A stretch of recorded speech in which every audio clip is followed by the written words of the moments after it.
Sisley est vraisemblablement un des tableaux, sinon le tableau le plus volé de France. Je comprends que les événements sont inéluctables. Les explications fournies par le conservateur ne satisfont pas les policiers. Je ne dis pas toute la vérité. 4 tableaux de grande valeur ont été dérobés dans des circonstances absolument effarantes. Le vol est né d'un invraisemblable quiproquo entre un truand et un agent du FBI. Il m'a dit « j'ai un Vermeer et un Rembrandt ». Cette réunion en Floride a tout des séries de Miami Vice. Il a enlevé la veste de minet et il y avait écrit « Police ».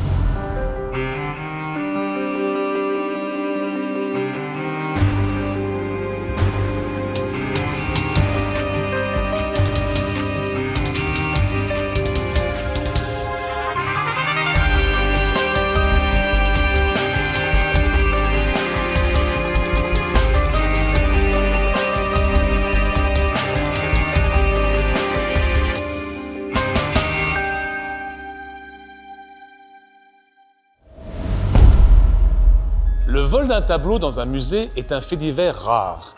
Et quand un même tableau est l'objet de vols répétés pendant 70 ans, jusqu'à en faire le tableau le plus volé de France, c'est encore plus rare. C'est pourtant le destin très particulier du tableau intitulé « Allée de peupliers aux environs de Moret-sur-Loing » du peintre anglais Alfred Sisley, l'un des maîtres du courant impressionniste. La peinture de Sisley est exclusivement faite de paysages. Et d'ailleurs, afin d'aller au plus près des paysages, une invention va changer le cours de l'histoire de l'art, le tube de peinture. Jusqu'au milieu du 19e siècle, en effet, les peintres fabriquaient eux-mêmes leurs peintures à l'aide de pigments en poudre et de substances pour les lier. Mais c'est en 1841 que le tube de peinture en métal a été inventé. Les peintres ont pu sortir de leurs ateliers et peindre d'après nature, selon l'expression consacrée. Dans ce paysage peint en 1890, la palette chromatique est riche, jouant avec une nuance incroyable de vert pour représenter l'herbe et les feuilles de peuplier. La perspective, tout comme la lumière, sont des éléments extrêmement travaillés.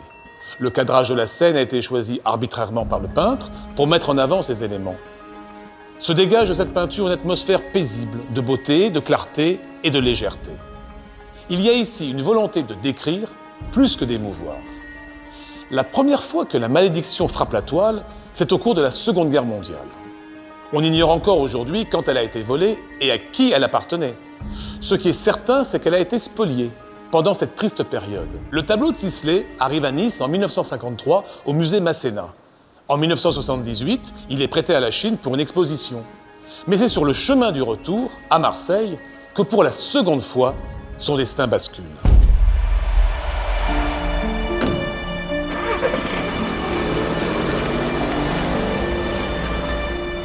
C'est ici que les tableaux ont été volés. Ils se trouvaient alors sans protection dans un camion que le chauffeur avait abandonné portière ouverte et clé de contact sur le tableau de bord pour aller demander son chemin. Une société privée était en effet chargée de rendre à différents musées les chefs-d'œuvre prêtés pour une exposition en Chine populaire. Ce pauvre Sisley, il est vraiment damné parce que d'abord il vient d'une spoliation et ensuite il a été volé plusieurs fois. Il a été volé une première fois en 1978 dans un camion qui ramenait des œuvres qui retournaient de Chine, d'une exposition. Il y avait une dizaine de tableaux impressionnistes. Cette société avait imaginé de faire voyager les Gauguin, Courbet, Sisley, Vallotton, Signac, sans escorte pour ne pas attirer l'attention. Sur un point, elle avait réussi. Les voleurs qui s'étaient emparés du véhicule ne savaient pas ce qu'il contenait. Au bout de quelques mois, ils ont essayé de les revendre, ils se sont fait prendre. La police a récupéré assez vite la plus grande partie des œuvres, mais pas le Sisley et un Gauguin aussi, qui était une œuvre importante.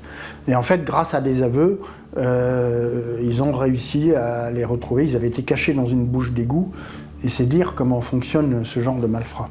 Le lot est estimé à 1,5 milliard. À eux seuls, le portrait de Madeleine Bernard, un Gauguin, et l'allée des Peupliers près de Moret, un Sisley de 1890, sont estimés à 14 millions de francs.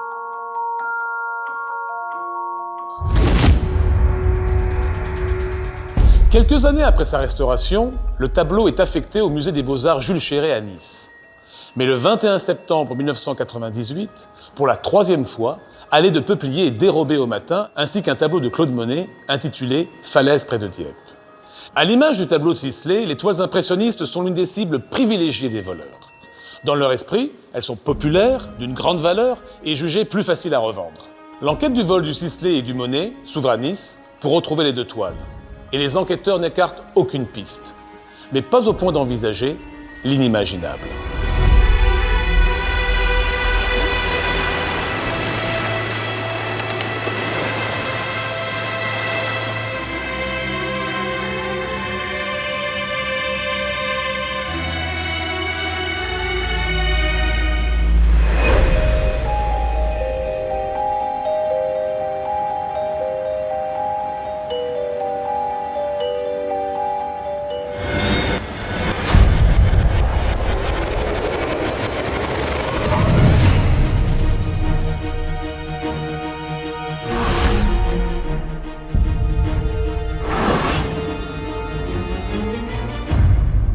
Deux tableaux ont été volés ce matin au musée des Beaux-Arts de Nice. Deux œuvres impressionnistes de Monet et de Sisley.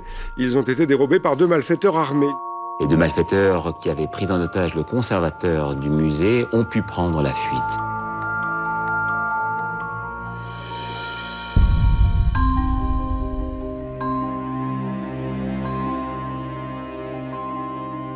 Donc le 21 septembre, c'est un lundi, nous sommes avisés par le procureur de la République que le service vient d'être saisi d'un vol à main armée avec séquestration.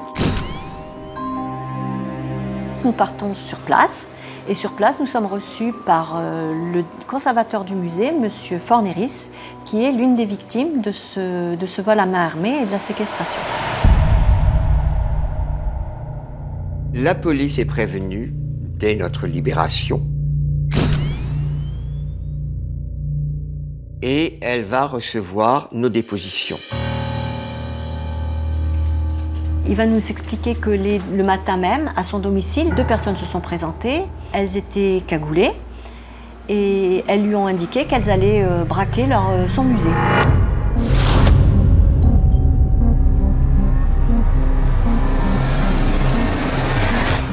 Il est certain qu'à partir du moment où les deux voleurs sont chez moi, je comprends que les événements sont inéluctables.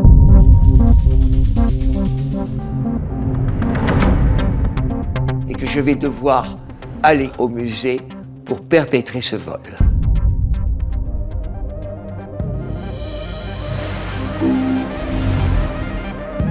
Il les a conduits à bord de son véhicule jusqu'au musée.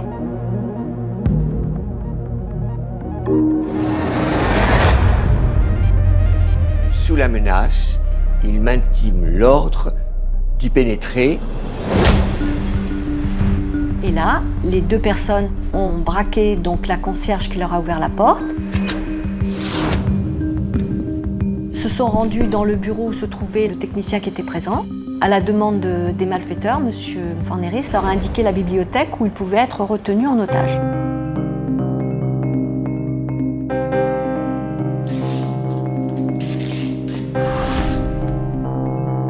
Moi, j'ai été conduit auprès des œuvres pour soi-disant les identifier. Et c'est là que le voleur et son acolyte ont pris les œuvres.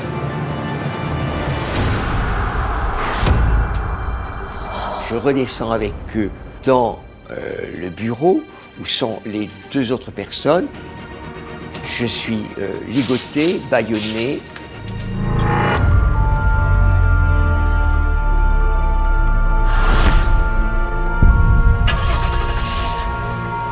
Les auteurs s'enfuient.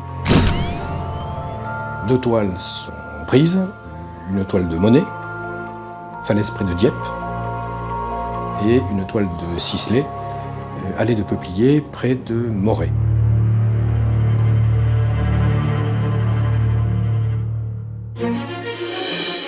Les victimes parviennent à se libérer de leurs liens et l'alerte est ainsi donnée.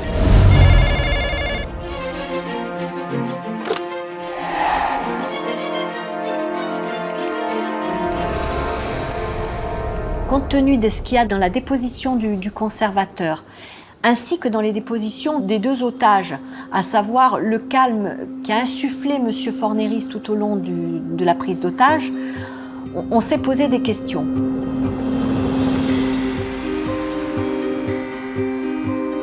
Surtout par le fait qu'à plusieurs reprises, il aurait pu donner l'alerte au service de police et qu'il ne l'a pas fait. Notamment le matin, quand il nous décrit comment il s'en va en voiture avec les malfaiteurs. Il retourne dans la maison pour fermer la porte à clé. À ce moment-là, rien ne l'empêchait de donner un coup de fil à la police. Les explications fournies par le conservateur ne satisfont pas les policiers qui poussent un petit peu plus leurs investigations. Effectivement, je ne dis pas toute la vérité.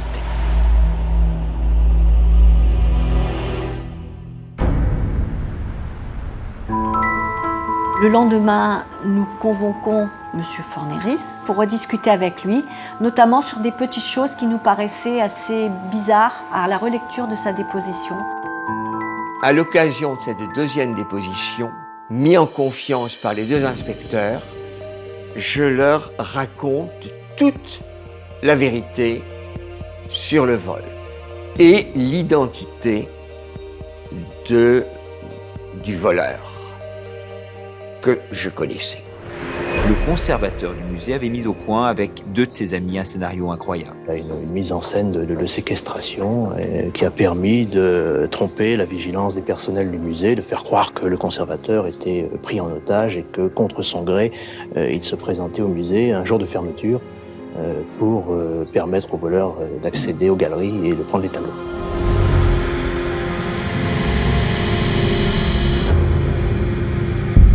Donc il reconnaît que la personne qui a braqué est une personne qu'il connaît depuis très longtemps, puisqu'il l'a connue dans les années 80 alors qu'il était professeur de philosophie à Monaco, et que cette personne était pion. C'est quelqu'un que je n'avais plus envie de revoir et je l'avais perdu de vue. Jusqu'au jour où, printemps 97, il me téléphone en disant « Jean, il faudrait qu'on se voie ».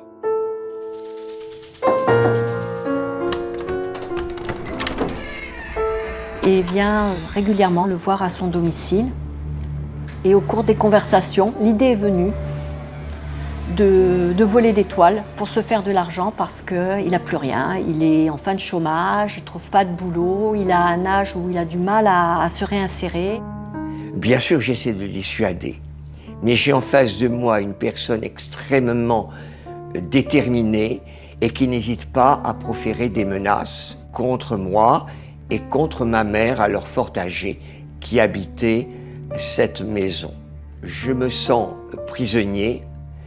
La possibilité, dans ce cas-là, de prévenir la police devient difficile. Le conservateur fera savoir en définitive qu'il n'a pu se libérer de cette pression qui a été mise sur lui, pression parfois menaçante, à tel point d'ailleurs qu'il s'en ouvrira à certaines de ses connaissances, mais n'ira pas jusqu'au bout de sa démarche de renoncer à ce projet. Et ça a été évidemment un grand tort de ma part.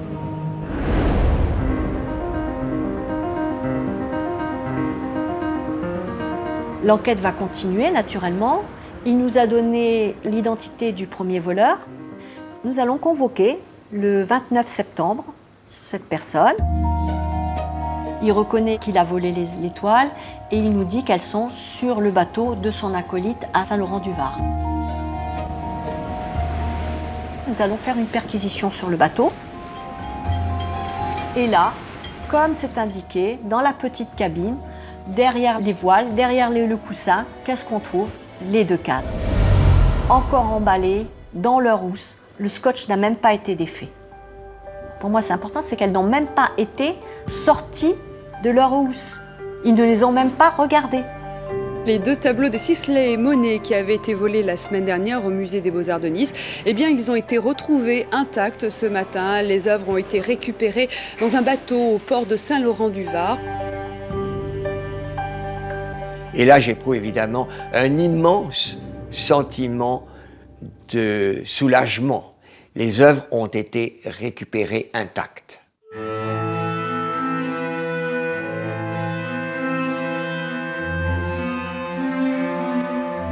Les toiles vont être restituées officiellement à la ville de Nice. Je pense qu'elles vont être réaccrochées sur les murs du musée. Les deux auteurs seront à leur tour interpellés et confondus. Passant devant le juge, celle-ci me met en examen avec comme motif co-auteur d'un hold-up avec prise d'otage. Et étrangement, j'éprouve un sentiment complexe et presque contradictoire. D'une part, un immense soulagement, à savoir que la situation est clarifiée, que tout est dit.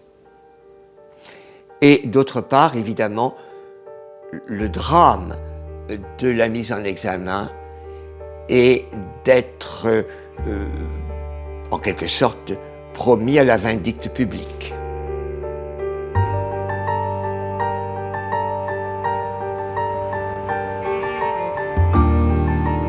Le conservateur, si j'ai bonne mémoire, se verra infliger une peine de 5 années d'emprisonnement, dont 18 mois fermes.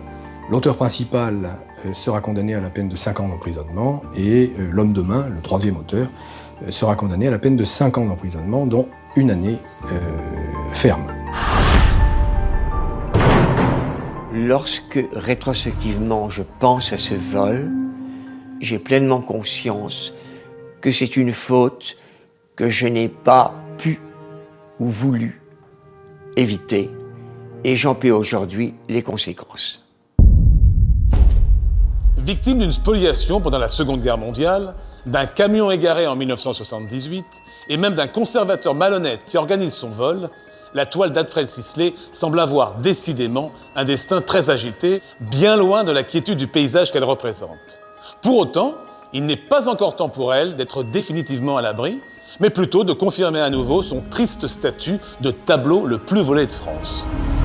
2 tableaux sont en train de se forger une légende bien malgré eux. 2 toiles de maître de Sisley et Monet volées hier pour la 2e fois de leur histoire dans le musée des Beaux-Arts de Nice. Il y a 10 ans, on les avait retrouvés rapidement après avoir confondu le conservateur du musée à l'origine du vol. Mais hier, le coup a, semble-t-il, été mieux organisé. Les 4 malfaiteurs n'ont pas hésité sur le choix des tableaux. Au rez-de-chaussée, 2 Bruegel du XVIIe siècle, des peintures sur bois extrêmement rares, inestimables. À l'étage, chez les impressionnistes, ce sont aussi 2 toiles remarquables qui ont été dérobées. Les falaises de Dieppe de Claude Monet et l'allée des Peupliers d'Alfred Sisley. Les malfaiteurs ont agi très vite. Ils sont entrés dans le musée des Beaux-Arts vers 13h. Ils ont menacé le personnel, décroché les tableaux et ils se sont enfuis en moto et en fourgonnette. La police judiciaire est chargée de l'enquête, Interpol a été saisi. Selon toute vraisemblance, les malfaiteurs ont agi sur commande. Ces œuvres sont trop connues pour être revendues facilement.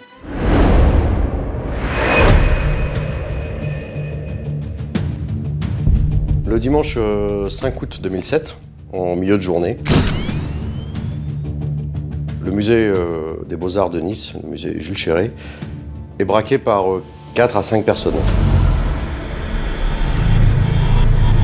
Le braquage se déroule vers 13h, c'est un dimanche, il y a peu de monde. L'un des individus est grimé et surtout il est armé d'une arme de poing. Il prend très vite possession des lieux en intimant l'ordre aux personnes présentes de ne pas bouger.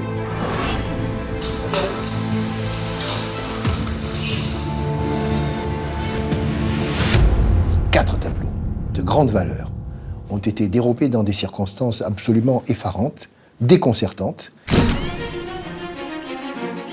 Il y a le chef qui rentre, il y en a 2 autres qui rentrent en combinaison blanche avec une espèce de masque pour pas trop qu'on les reconnaisse. Et les toiles étaient simplement accrochées au mur avec des pointes X et les braqueurs ont décroché les toiles du mur simplement. Les faits ont duré à peine 5 minutes. Ils sont entrés dans le musée des Beaux-Arts vers 13h, ils ont menacé le personnel, décroché les tableaux et ils se sont enfuis en moto et en fourgonnette. Nous avons retrouvé un témoin de leur fuite. Il y a des gens qui sont sortis là, avec des casques. Là, je suis encore tout ému. Avec des casques et des masques blancs pour faire de la peinture. Parmi ces 4 toiles volées, donc nous avons les 2 Bruegel, allégorie de l'eau et de la terre.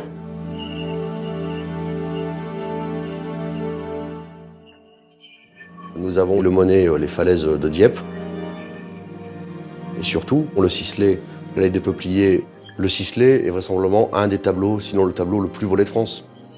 Un tel vol, en pleine journée, par une équipe armée, qui va préparer correctement son affaire, qui va menacer, qui connaît a priori les œuvres à prendre, est un vol très rare. Il faut se mettre en tête aussi la situation un peu dramatique des musées en province, qui manquent de moyens, qui n'ont pas de système de sécurité fiable et qui manquent de personnel aussi. Et donc, c'est très difficile de réagir. Le butin est inestimable. Le musée ne possède qu'un système de surveillance sommaire, pas de caméra. Seuls quelques détecteurs de mouvement d'un modèle traditionnel sont installés dans les allées du musée. A priori, les premières constatations des enquêteurs se dirigent effectivement vers une équipe parfaitement structurée, parfaitement organisée. Après un tel vol, on peut imaginer que les toiles quittent rapidement le territoire national. C'est une grosse préoccupation.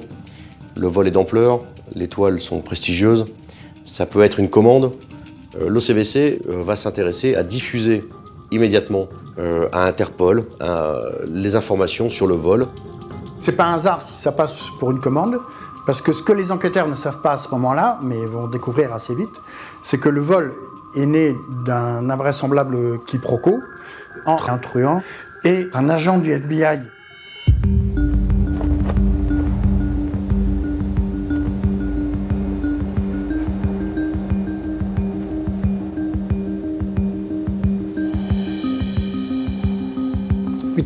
Entre 1988 et 2005, lorsque j'étais agent du FBI,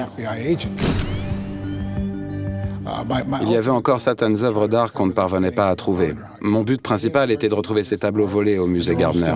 Vol du siècle au musée de Boston, aux États-Unis. Des individus ont profité de la crédulité des gardiens pour s'emparer d'un véritable petit trésor, ou plutôt d'un gros trésor. Tenez-vous bien, 5 Degas, 3 Rembrandt, un Monet et un Vermeer. Difficile à négocier, mais le FBI est formel. C'est du travail de pro. C'était une des principales affaires d'investigation de la section Art Crime du FBI. Un vol mythique, autant par son butin que par son déroulement. Imaginez, Boston, le 18 mars 1990, 2 bandits déguisés en policiers pénètrent dans le musée Isabella Stewart Gardner, neutralisent les gardes et réalisent ce qui est toujours qualifié comme le casse du siècle dans le monde de l'art. 13 œuvres de maître ont été dérobées cette nuit-là.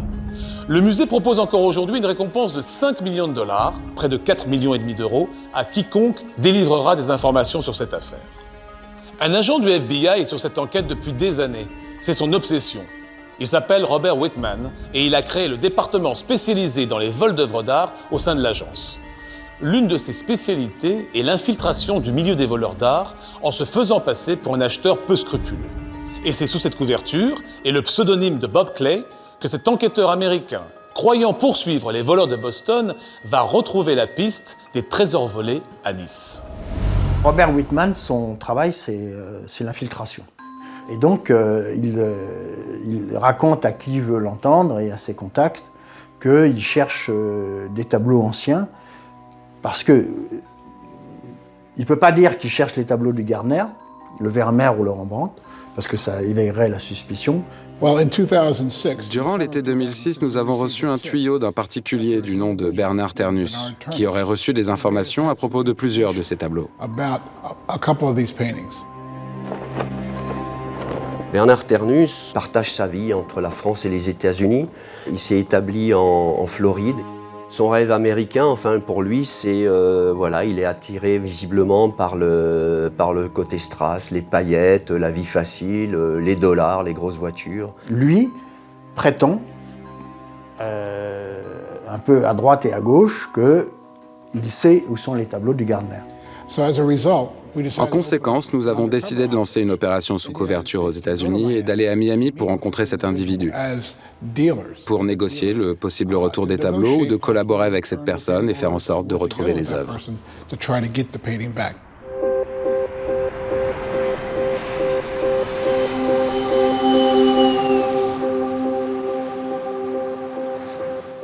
La première fois que j'ai rencontré M. Ternus, je lui ai dit que mon nom était Bob Clay, Robert Clay, qui était mon nom de couverture à l'époque.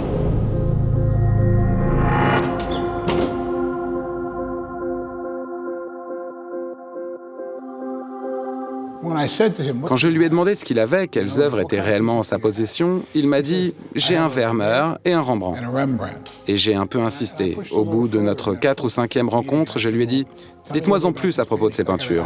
J'ai besoin d'avoir des informations plus précises avant de pouvoir les revendre à quelqu'un. » Et il me dit qu'elles avaient été dérobées dans un musée aux États-Unis il y a plusieurs années. C'était une bonne piste. En fait, Ternus, qui n'est pas une lumière, il faut bien avouer, il n'a pas les moyens de trouver les tableaux de Boston. Alors, attiré par la proposition de Bob Clay, il contacte un vieil ami à lui du milieu, qui est surnommé l'Arménien, qui s'appelle Patrick Chelelikian, et lui demande s'il n'a pas les moyens de trouver des tableaux anciens. Pour Chelelikian, c'est la poule aux œufs d'or.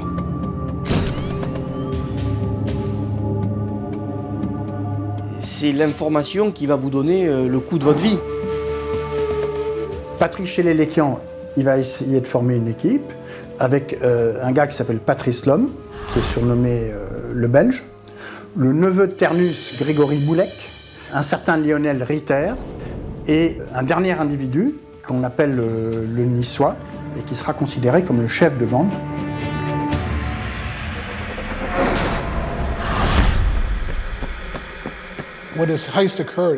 Quand ce braquage à Nice s'est produit pendant l'été 2007, j'en ai bien sûr entendu parler. Quelques semaines plus tard, Bernard est venu nous voir en disant qu'il avait accès aux tableaux qui avaient été volés et que si je voulais les acheter, il pouvait organiser un rendez-vous avec les voleurs pour négocier les toiles. Si vous êtes intéressé par ces tableaux, je veux d'abord négocier ce marché. Si cette affaire fonctionne, on pourra ensuite parler du Vermeer et du Rembrandt.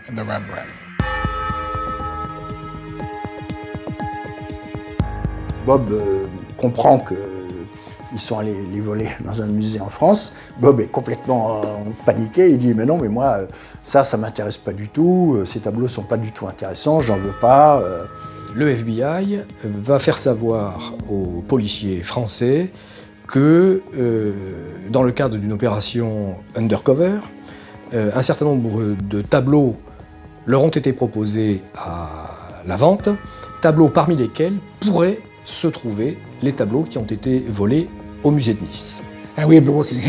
Nous avons travaillé main dans la main avec le CBC pour enquêter en France, pendant que l'enquête se poursuivait à Miami.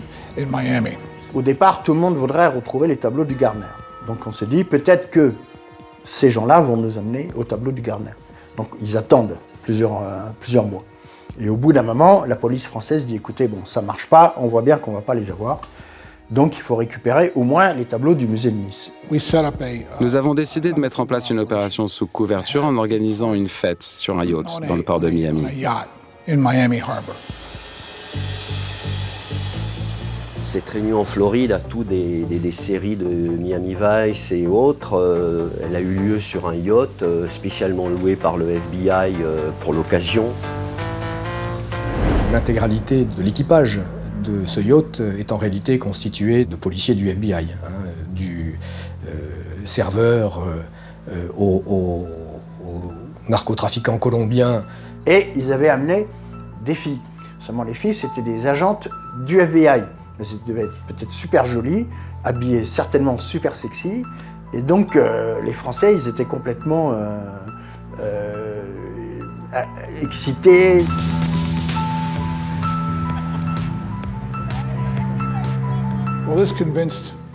Ça a convaincu Bernard que c'était une vraie affaire, que nous étions réellement vendeurs sur le marché noir de l'art et qu'il y avait beaucoup d'argent à se faire. De cette rencontre ne sort rien d'autre qu'une reprise des négociations. Et c'est à ce moment-là que, ayant la certitude de ce que, en réalité, les tableaux proposés étaient ceux qui avaient été volés à Nice, l'action du FBI va finalement s'arrêter pour être reprise en compte par deux agents français infiltrés, Berny et Vincent, vont finalement prendre la suite des négociations. Ils se sont mis d'accord pour 2,8 millions pour l'ensemble des 4 toiles, mais présentées en une seule fois. Donc un rendez-vous est pris en définitive pour la finalisation de la transaction.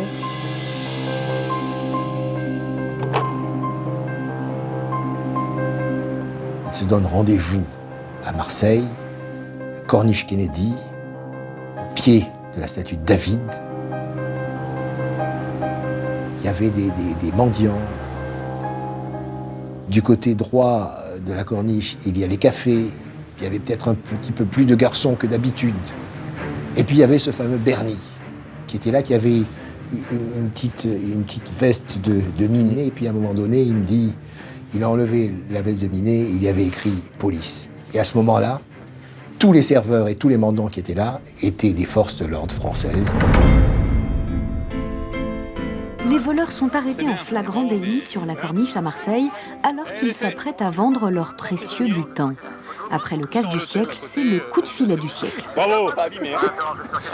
C'est bon? Ouais, c'est bon, c'est les quatre. Les quatre y sont, Didier. Les quatre y sont. Plein de camions de la police, au moins 10 camions. Il y a eu les gens cagoulés, tout ça. On m'a dit qu'il y a eu un vol de tableaux d'une certaine valeur d'argent. En définitive, entre l'interpellation sur la corniche, la vague d'interpellation qui suit immédiatement après, plus Bernard Ternus, on arrive à réunir les 5 personnes qui ont commis le braquage. Ce qui montre que ces œuvres n'avaient pas changé de main, étaient restées dans les mains des braqueurs et qu'eux-mêmes avaient décidé de les revendre et d'en tirer le profit maximum. Les 4 tableaux ont été récupérés avec leur cadre, intacts. Les malfaiteurs, eux, sont en garde à vue dans les locaux de la PJ de Marseille. C'est en partie grâce à une information du FBI, la police américaine, qu'ils ont été arrêtés. Les voleurs cherchaient depuis un an à vendre leur toile à l'étranger, sans succès. Et là, je rencontre pour la première fois Patrick Chillet-Léquian, que je ne connaissais pas, et qui souhaite que j'assure la défense de ses intérêts pour la garde à vue. Et puis alors là, c'est la sidération totale, parce que il me dit, voilà, maître, je suis dans les locaux ici de cette garde à vue à cause du FBI américain. Et là, je me dis, il est fou complet. Soit effectivement, cette affaire est une affaire d'une ampleur incroyable, soit c'est un original qui vient encore m'expliquer n'importe quoi pour se sortir d'affaire.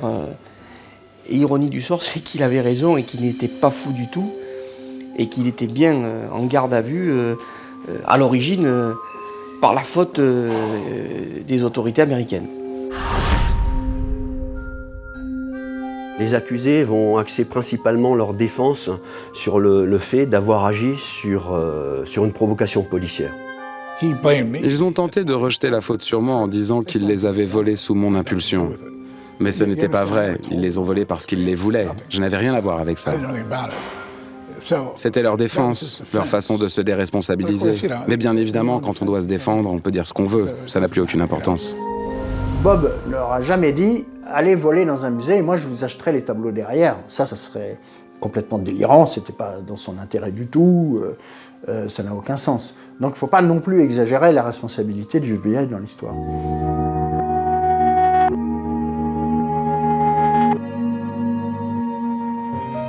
Le musée Chéré n'a pas récupéré le Sisley et le Monet. Ils n'ont plus le droit à les avoir en garde.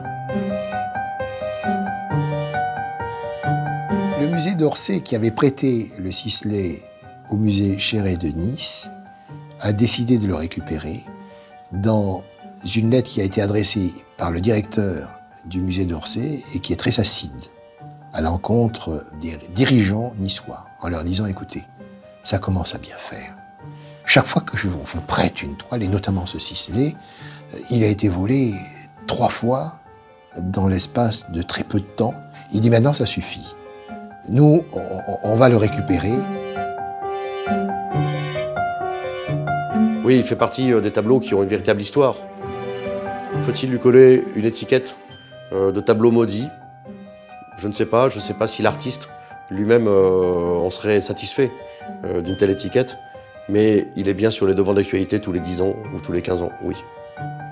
Il a un destin extraordinaire parce que certainement il doit être extraordinaire.